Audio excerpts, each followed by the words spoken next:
News first channel ವೀಕ್ಷಕರಿಗೆ ಭವಿಷ್ಯ ಈ ದಿನ ಕಾರ್ಯಕ್ರಮಕ್ಕೆ ಸ್ವಾಗತ. ಮೊದಲು ಮೇಷರಾಶಿ. ಮೇಷರಾಶಿಯವರು ವ್ಯಾವಹಾರಿಕವಾಗಿ ಅಥವಾ ಮನೆಯ ಕೆಲವು ಪರಿಸ್ಥಿತಿಗಳಿಗೆ ಅನುಗುಣವಾಗಿ ಒಂದಷ್ಟು ವಿಚಾರಗಳನ್ನು ಗೊಂದಲ ಮಾಡಿಕೊಂಡಿರ್ತೀರಿ. ಕೆಲವು ಸವಾಲಾಗಿ ನಿಮಗೆ ಕಾಣ್ತಾ ಇರುತ್ತೆ. ಈ ವಿಚಾರಗಳನ್ನು ಹೇಗೆ ಪರಿಹರಿಸ್ಕೊಳ್ಬೇಕು, ಇದಕ್ಕೆಲ್ಲ ಏನಾದರೂ ಒಂದು ಉತ್ತರ ಅಥವಾ ಒಂದು ಸಮಾಧಾನ ನನಗೆ ಸಿಕ್ಕತ್ತಾ ಅಂತ ಹೇಳಿ ನಿಮ್ಮ ಪ್ರಯತ್ನ ನಡೀತಾ ಇರುವಾಗ ಸ್ನೇಹಿತರನ್ನು ಭೇಟಿ ಮಾಡ್ತೀರಿ. ಸ್ನೇಹಿತರಿಂದ ನಿಮಗೆ ಉತ್ತಮವಾದಂತಹ ಸಲಹೆಗಳು ಸಿಕ್ಕತ್ತೆ. ಆನಂತರದಲ್ಲಿ ಬಂಧುಗಳನ್ನು ಭೇಟಿ ಮಾಡ್ತೀರಿ. ಬಂಧುಗಳಿಂದ ನಿಮ್ಮ ಪ್ರಶ್ನೆಗಳಿಗೆ, ನಿಮ್ಮ ಸವಾಲುಗಳಿಗೆ ಸರಿಯಾದಂತಹ ಸಮಾಧಾನಕರವಾದಂತಹ ಉತ್ತರ ಸಿಗ್ತಾ ಹೋಗುತ್ತೆ ಅನ್ನುವಂಥದ್ದನ್ನು ಇಲ್ಲಿ ಗಮನಿಸ್ಕೊಳ್ಳಿ. ದೂರದೂರಿನಿಂದ ಸಿಹಿ ಸುದ್ದಿಯನ್ನು ಕೇಳ್ತೀರಿ, ಸಂತೋಷವಾಗುವಂಥದ್ದು. ಉತ್ತಮ ಜ್ಞಾನದ ಸಂವೇದನೆಗೆ ಅವಕಾಶಗಳಾಗುತ್ತೆ. ಇದರ ಅರ್ಥ ನೀವು ಏನನ್ನು ಅಪೇಕ್ಷೆ ಪಡ್ತಾ ಇದ್ದೀರೋ, ಯಾವುದು ನಿಮ್ಮ ಉದ್ಧಾರಕ್ಕೆ ಅಂದರೆ ಆತ್ಮೋದ್ಧಾರಕ್ಕೆ ಬೇಕಾದಂಥದ್ದು, ಕೇಳಿದವರಿಗೆ ಸರಿಯಾದಂತಹ ಮಾಹಿತಿಯನ್ನು ಕೊಡೋದಕ್ಕೆ ಬೇಕಾಗುವಂತಹ ಜ್ಞಾನ ಏನಿದೆ ಅದು ನಿಮಗೆ ಅವಕಾಶದಿಂದ ದೊರೆಯುವಂಥದ್ದು. ಆ ಪ್ರಯತ್ನದಲ್ಲಿ ನೀವಿದ್ದಾಗ ಅದಕ್ಕೆ ನಿಮಗೆ ಒಂದು ಸರಿಯಾದಂತಹ ದಾರಿ ಆಗತ್ತೆ ಅನ್ನುವಂಥದ್ದು. ಆದರೆ ಹಿರಿಯರನ್ನು ನಿರ್ಲಕ್ಷ್ಯ ಮಾಡಬೇಡಿ. ದೊಡ್ಡವರ ಬಗ್ಗೆ ನಿಮಗೆ ಕಾಳಜಿ ಇರಲಿ, ಭಕ್ತಿ ಇರಲಿ, ಗೌರವ ಇರಲಿ. ಅವರನ್ನು ಸೇವಿಸ್ತಕ್ಕಂತಹ, ಅವರ ಮನಸ್ಸನ್ನು ಗೆಲ್ತಕ್ಕಂತಹ ಪ್ರಯತ್ನಗಳು ನಿಮ್ಮಿಂದ ಆಗಲಿ ಅನ್ನುವಂಥದ್ದು ಸಾತ್ವಿಕವಾದಂತಹ ಸಲಹೆ. ಒಳ್ಳೆಯ ಹಾಸ್ಯ ಮಾಡ್ತಕ್ಕಂಥವರಿಂದ ಆಕರ್ಷಿತರಾಗ್ತೀರಿ. ಅವರ ಮಾತು ನಿಮಗೆ ಇಷ್ಟ ಆಗುತ್ತೆ. ಆ ಸಮಯೋಚಿತವಾದಂತಹ ಕೆಲವು ಪದಗಳು ನಿಮ್ಮನ್ನು ಆಕರ್ಷಣೆ ಮಾಡಿಬಿಡುತ್ತೆ. ಅದರ ಬಗ್ಗೆ ನೀವು ತುಂಬ ಸಂತೋಷವನ್ನು ಹೊಂತೀರಿ ಅಂತ ಅರ್ಥ. ಕುಟುಂಬದಲ್ಲಿ ಆಸ್ತಿಯ ವಿಚಾರದಲ್ಲಿ ಮಾತುಕತೆಗಳು ನಡೆಯುತ್ತೆ. ಯಾವುದೇ ಗಲಾಟೆ ಅಥವಾ ಇನ್ಯಾವುದೋ ಅಪಹಾಸ್ಯಗಳು ಬರೋದಿಲ್ಲ. ಅಲ್ಲಿ ಕೂತು ಮಾತಾಡ್ತಕ್ಕಂತಹ ಒಂದು ಉತ್ತಮವಾದಂತಹ ವಾತಾವರಣ ಇದು. ಪ್ರತಿಯೊಬ್ಬರೂ ಕೂಡ ಜವಾಬ್ದಾರಿಯಿಂದ ವರ್ತಿಸ್ತಕ್ಕಂತಹ ಸಂದರ್ಭ ಅಂತ ಹೇಳಬೇಕು. ಉಮಾಮಹೇಶ್ವರರನ್ನು ಪ್ರಾರ್ಥನೆ ಮಾಡಿ. ಶುಭವಾಗಿ.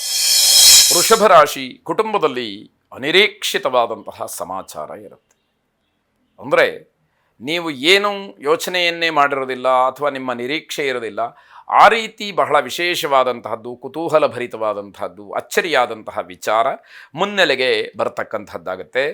ನಿಮ್ಮ ಪ್ರೀತಿಯ ಮಿತ್ರರು ನಿಮಗೆ ಕೈ ಕೊಡಬಹುದು. ಯಾರನ್ನು ನೀವು ಆತ್ಮೀಯರು, ತುಂಬ ನನ್ನ ಸ್ನೇಹಿತ ಅಂತ ಹೇಳಿ ಅಂದ್ಕೊಂಡಿರ್ತೀರೋ ಅಂಥವರೇ ಸಂದರ್ಭವನ್ನು ನೋಡಿ ಕೈ ಕೊಡ್ತಾರೆ. ಅಂದರೆ ನಿಮ್ಮ ಸಹಾಯಕ್ಕೆ, ಸಹಕಾರಕ್ಕೆ ಅವರು ಆಗೋದಿಲ್ಲ ಅಂತ ಅರ್ಥ. ಹಣದ ವಿಚಾರದಲ್ಲಿ ಜಾಗ್ರತೆಯನ್ನು ವಹಿಸಿ. ನಷ್ಟವಾಗುವಂತಹ ಸೂಚನೆ ಇದೆ. ಹಳೆಯ ನೋವು ಶರೀರದಲ್ಲಿ ಕಾಣಿಸ್ಕೊಳ್ತಕ್ಕಂಥದ್ದು. ಹಿಂದೆ ಯಾವತ್ತೋ ಏನೋ ಕಾಲು, ಕೈಯೋ ಯಾವುದೋ ಒಂದು ಶರೀರದ ಭಾಗ ನೋವಾಗಿದ್ದರೆ, ಅದರಿಂದ ತೊಂದರೆಯನ್ನು ಅನುಭವಿಸಿದರೆ ಅಥವಾ ಯಾವುದಾದ್ರೂ ಆಪರೇಷನ್ಗಳಾಗಿದ್ದರೆ ಅದರ ನೋವು ಮತ್ತೆ ಮರುಕಳಿಸ್ತಕ್ಕಂಥದ್ದಿದೆ. ಆತ್ಮವಿಶ್ವಾಸದಿಂದ ನಿಮ್ಮ ಜೀವನ ಏನಿದೆ ಅದು ಧೈರ್ಯವನ್ನು, ಸ್ಥೈರ್ಯವನ್ನು ಹೆಚ್ಚು ಮಾಡುತ್ತೆ. ನಾನು ಈ ಕೆಲಸವನ್ನು ಮಾಡೇ ಮಾಡ್ತೀನಿ, ಇದರಲ್ಲಿ ನಾನು ಗೆಲ್ತೀನಿ ಅಂತಕ್ಕಂತಹ ಆತ್ಮವಿಶ್ವಾಸ ಏನಿದೆ ಅದು ಬಹಳ ಮುಖ್ಯವಾದಂಥದ್ದು. ಆರೋಗ್ಯದಲ್ಲಿ ಗಮನ ಇರಲಿ, ಆರೈಕೆಯನ್ನು ಮಾಡಿಕೊಳ್ಳಿ. ಆರೋಗ್ಯ ಸ್ವಲ್ಪ ವ್ಯತ್ಯಾಸ ಆದರೂ ಕೂಡ ಅದನ್ನು ತಾತ್ಸಾರ ಮಾಡಬೇಡಿ ಅಂತ ಅರ್ಥ. ನಿಮ್ಮ ಕೋಪದಿಂದಲೇ ನೀವು ನಿಷ್ಠುರ ಆಗಿಬಿಡ್ತೀರಿ. ಕೋಪದಲ್ಲಿ ಏನು ಮಾತಾಡ್ತೀರಿ, ಆ ನಿಮ್ಮ ಕಂಟ್ರೋಲನ್ನು ಹೇಗೆ ಕಳ್ಕೊಳ್ತೀರಿ ಅನ್ನುವಂಥದ್ದೇ ನಿಮಗೆ ಗೊತ್ತಾಗೋದಿಲ್ಲ. ಅದು ನಿಮಗೆ ದೊಡ್ಡ ತೊಂದರೆಯಾಗುತ್ತೆ. ನವಗ್ರಹರನ್ನು ಪ್ರಾರ್ಥನೆ ಮಾಡಿ. ಅರಿಷ್ಟಾನಿ ಪ್ರಣಶ್ಯಂತು ದುರಿತಾನಿ ಭಯಾನಿ ಚ ಶಾಂತಿರಸ್ತು ಶುಭಮೇಸ್ತು ಗ್ರಹಾಹ ಕುರುವಂತು ಮಂಗಳಂ ಎಂಬುದಾಗಿ ನಿಮ್ಮ ಪ್ರಾರ್ಥನೆ ಇರಲಿ. 9 ಬಾರಿ ಈ ಮಂತ್ರವನ್ನು ಪಠನೆ ಮಾಡಿ. ಶುಭವಾಗಿ. ಮಿಥುನ ರಾಶಿ. ಭೂ ಸಂಬಂಧಿಯಾದಂತಹ ವ್ಯವಹಾರದಲ್ಲಿ ಅನುಕೂಲ ಇದೆ, ಆದರೆ ಸಮಾಧಾನ ಇಲ್ಲ.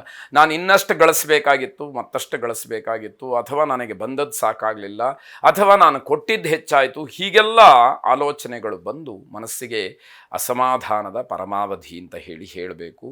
ವಿರೋಧಗಳ ಮಧ್ಯದಲ್ಲಿ ನೀವು ಒಂದಷ್ಟು ತೀರ್ಮಾನಗಳನ್ನು ಮಾಡ್ತೀರಿ. ನಿಮ್ಮ ವಿರೋಧಿಗಳ ಮಧ್ಯದಲ್ಲಿ ಸಮಸ್ಯೆಯನ್ನು ಹುಟ್ಟಾಕ್ಕೊಳ್ತೀರಿ. ಅದು ಬೇಕಾಗಿರೋದಿಲ್ಲ. ಶತ್ರುಗಳನ್ನು ನಾವು ಯಾವತ್ತೂ ಕೂಡ ಅಂತರದಲ್ಲಿ ಇಟ್ಟಿರಬೇಕು ಅನ್ನುವಂಥದ್ದು. ಅಂಥವರ ಮಧ್ಯದಲ್ಲೇ ಬೇಡದೇ ಇರತಕ್ಕಂತಹ ಹೇಳಿಕೆಗಳನ್ನು ಕೊಟ್ಟು ಮತ್ತಷ್ಟು ಇನ್ನಷ್ಟು ಗಾಢವಾದಂತಹ ಶತ್ರುತ್ವಕ್ಕೆ ಕಾರಣವಾಗ್ತಕ್ಕಂಥದ್ದು. ಇದು ಬುದ್ಧಿವಂತರು ಮಾಡ್ತಕ್ಕಂತಹ ಕೆಲಸಗಳಲ್ಲ ಅಂತ ಹೇಳಬೇಕು. ಮಕ್ಕಳಿಗೆ ತೊಂದರೆ ಆಗಬಹುದು, ಅದನ್ನು ಗಮನಿಸ್ಕೊಳ್ಳಿ. ಕಾರ್ಯನಿಮಿತ್ತವಾಗಿ ಪ್ರಯಾಣವನ್ನು ಮಾಡಬೇಕಾದಂತಹ ಅನಿವಾರ್ಯತೆ ಬರುತ್ತೆ. ನಿಮಗೆ ಇಷ್ಟ ಇದೆಯೋ ಕಷ್ಟ ಆಗುತ್ತೋ ಗೊತ್ತಿಲ್ಲ, ಆದರೆ ಪ್ರಯಾಣ ಹೋಗಲೇಬೇಕು ಅಂತ ಹೇಳಿ ನಿಶ್ಚಯವಾಗ್ತಕ್ಕಂಥದ್ದು ಅದು ಅನಿವಾರ್ಯವೂ ಕೂಡ ಅಂತ ಹೇಳಿ ಗಮನಿಸಿ. ಪರರ ವಸ್ತು ನಿಮ್ಮ ಕೈಯಲ್ಲಿದ್ದು ಸಮಸ್ಯೆ ಆಗುತ್ತೆ. ಬೇರೆಯವ್ರದ್ದು ಯಾವುದೋ ಒಂದು ಪದಾರ್ಥ ಅಥವಾ ಇನ್ಯಾವುದೋ ಒಂದು ಖುಷಿಗೋಸ್ಕರವಾಗಿ ಯಾವುದೋ ಒಂದು ವಸ್ತುವನ್ನು ನೀವು ಇಸ್ಕೊಂಡು ಧಾರಣೆ ಮಾಡ್ತಕ್ಕಂಥದ್ದು, ಬೇರೆಯವರ ವಾಹನವನ್ನು ಇಸ್ಕೊಂಡು ಅದರಲ್ಲಿ ಓಡಾಟ ಮಾಡುವಂಥದ್ದು, ಇದು ತೊಂದರೆಗೆ ಕಾರಣವಾಗುತ್ತೆ. ಇದರ ಬಗ್ಗೆ ಎಚ್ಚರ ಇರಲಿ.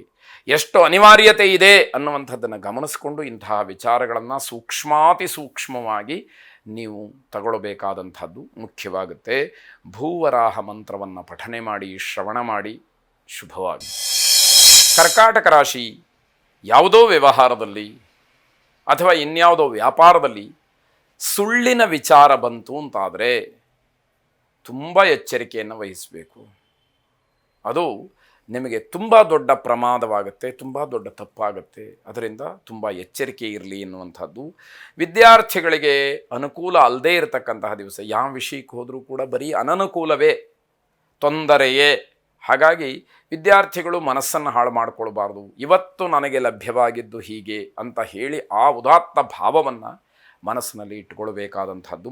ಮನೆಯಲ್ಲಿ ಭಿನ್ನಾಭಿಪ್ರಾಯ ಇರುತ್ತೆ, ಆದರೆ ನಿಮ್ಮದೇ ಮೇಲ್ಗೈ. ಯಾರು ಏನೇ ಮಾತಾಡಿದರೂ ಕೂಡ ಕೊನೆಗೆ ನೀವು ಹೇಳಿದಂತಹ ಮಾತೇ ನಿಲ್ಲುವಂಥದ್ದು, ನೀವು ಹೇಳಿದ್ದೇ ಆಗುವಂಥದ್ದು, ಅದು ಬೇರೆ.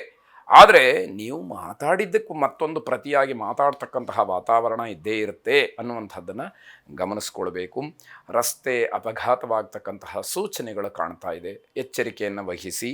ಚಿನ್ನ, ಬೆಳ್ಳಿ ಅಥವಾ ಬೆಲೆ ಬಾಳ್ತಕ್ಕಂತಹ ವಸ್ತುಗಳು ನಷ್ಟವಾಗಬಹುದು, ಕಳ್ಳತನವಾಗಬಹುದು, ಅಥವಾ ಇಟ್ಟ ಜಾಗದಲ್ಲಿ ಅದು ಕಾಣದಲ್ಲೇ ಆ ಸಮಯಕ್ಕೆ ನಿಮಗೆ ಸಿಕ್ಕದಲ್ಲೇ ಆತಂಕಕ್ಕೆ ಅವಕಾಶಗಳಾಗಬಹುದು, ಗಮನಿಸ್ಕೊಳ್ಳಿ. ಕೋರ್ಟ್ ಕೇಸುಗಳು ಏನಾದರೂ ಇದ್ದರೆ, ಕಾನೂನಾತ್ಮಕವಾಗಿ ಹೋರಾಟವನ್ನು ಮಾಡ್ತಾ ಇದ್ದರೆ ಅದು ಇತ್ಯರ್ಥವಾಗ್ತಕ್ಕಂತಹ ಸೂಚನೆಗಳು ನಿಮಗೆ ಹತ್ತಿರದಿಂದ ಕಾಣುವಂಥದ್ದಿದೆ. ಮೃತ್ಯುಂಜಯನನ್ನು ವಿಶೇಷವಾಗಿ ಪ್ರಾರ್ಥನೆ ಮಾಡಿ. ರುದ್ರಂ ಪಶುಪತಿಂ ಸ್ಥಾಣಂ ಶ್ರೀಕಂಠಂಚ ಉಮಾಪತಿಂ ನಮಾಮಿ ಶಿರಸಾ ದೇವಂ ಕಿನ್ನು ಮೃತ್ಯು ಕರಿಷ್ಯತಿ ಎಂಬತಕ್ಕಂತಹ ಪ್ರಾರ್ಥನೆ ನಿಮ್ಮದಾಗಿರಲಿ. ಶುಭವಾಗಿ.